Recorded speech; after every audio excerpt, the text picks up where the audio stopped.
Welcome back to the channel where the art is always random and so am I. Glad to have you back, and today I'm reviewing 007 Casino Royale, or should I say 007 Casino Royale. This was actually my first time watching the movie. I've been meaning to for like the last 20-30 years, even though the movie came out in 2006 and I'm not even that old. Anyways, it has become one of my favorite movies. I highly recommend you watch it on Netflix or Flixnet, whatever you call it. Action and just great writing is one of the best ways to describe it. I'll talk about the beginning and review the movie as much as I can without actually spoiling it, because I hate when people spoil the movies. And before we continue, I want to say, hola tia Lila, ¿cómo está? Saludos a Tennessee. And that was a quick shout out like the Mexico people do in Mexican parties, because I'm Mexican. And anyways, so we all should know now James Bond,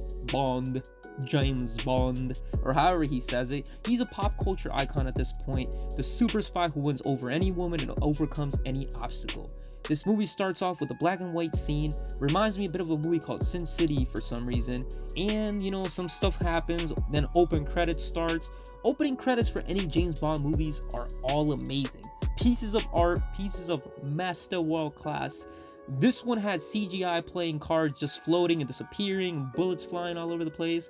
And if you don't want to watch the movie, at least look up 007 Casino Royale opening. I'll try to link it down below if I remember. I always forget to link things down below. And it looks really cool. Anyways, so then the opening credits and here we go, off to the villain of the movie. I'm pretty sure his name is Scarface. Not Tony Montana, man. No, this is a different Scarface. A 007 Scarface. Oh, by the way, my fault. I just realized his name isn't really Scarface. It's actually Le Chiffre, the cipher or the number. I got that mixed up the whole video. Whenever I'm talking about Scarface, it's actually Le Chiffre, because he has like a scar on his eye. So I was like, okay, maybe this might be Scarface, but no. Anyways, now back to the video. Alright, so he's in the middle of the jungle, Uganda jungle, whatever you would call it. He shows up with a nice suit, all dressed up, nice whip, to talk business with some soldiers or whatever. The soldier asks him, "Do you believe in God, Mr. Lashif?" Or however he said it, I don't know, I just made up that accent. And Scarface responds, "No, I believe in a reasonable rate of return." So they're talking about stocks and investments. What does the soldier want to do? He wants to put up his money up for a safe investment, get some money in return, you know what I'm saying? You know, even criminals want some good ROI, return on investment, you know what I'm talking about. Anyways, he puts up a bet against a giant company that's only expected to go up. So what does that mean? It means you can make more money if it comes down, if you do the stock things. Anyway, I don't want to get into it, but shortly after, it takes us to a random snake versus animal fighting, where the locals are betting who wins. You know what I'm talking about in the movies, where like everyone's gathered around yelling, shouting at each other, and there's something really intense going on, like a chicken fight or random animals fighting or something. Anyways, the guys they're trying to catch starts running from the small little area where everybody's gathered. He runs into a construction site, something out of a cartoon basically, where stuff's moving around back and forth and they're running up stuff. Bond shows up with a giant bulldozer in like 10-4 seconds. I don't know where he found it, but it was awesome. And they just start going crazy. The scene is amazing. They climb every random building. This is kind of like the framework where all you see is the metal bars and the cranes on top of each other. And it's not built at all. It's just, like I said, like bars on top of bars, just the frame of the building.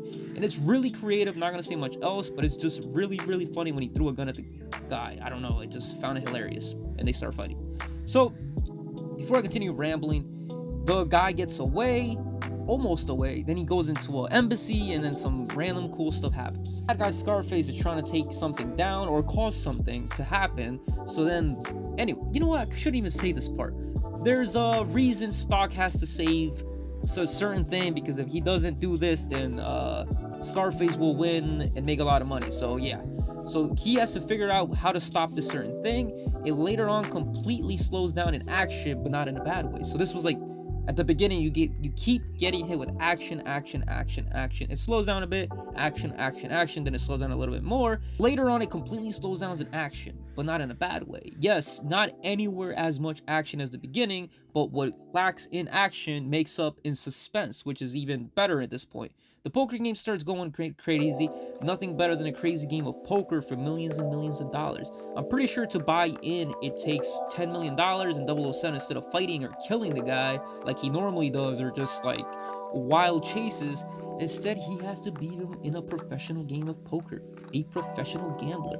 His scenes are super well written with small twists in between, some random breaks, like they're like, oh, okay, now the poker break's over, let's go and do something else, and in between them, they usually fight some bad guys or do some crazy stuff, and yeah, like, trust me, even those opening scenes in the construction building are insane.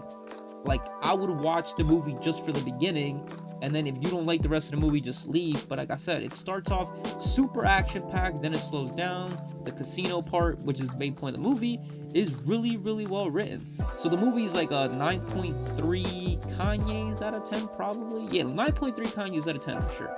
A great movie, highly recommended. I might make it top movies to watch on Netflix series, because I'm super movie fanatic, in case you haven't noticed by now.